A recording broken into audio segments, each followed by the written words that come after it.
Welcome to the Slop Farm. Enjoy the video. You start by preparing the Vision Pro. Charge it to 50% or more and pair your iPhone over Bluetooth and the same Wi-Fi network so credentials sync.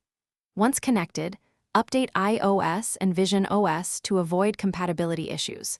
Make sure location services and Apple ID sign-in are enabled so apps and purchases carry over.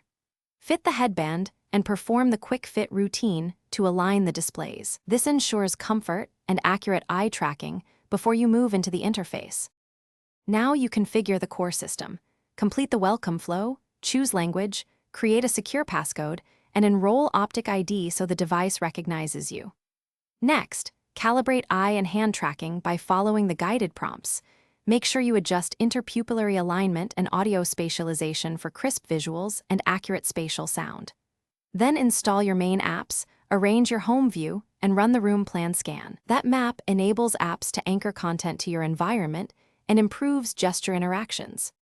To finish, double-check accessibility and privacy settings so controls match your comfort. Enable voiceover, captions, or adjust contrast and control sensitivity as needed. Test a spatial app and play back 3D video to confirm audio and video alignment, and pair Bluetooth headphones or controllers if required. If something goes wrong, reboot the headset first, then rerun the calibration routine, and if tracking still fails, reset Optic ID and repeat the fit. If issues persist, contact Apple support for hardware diagnostics. Thanks for watching. Consider subscribing if we helped you today.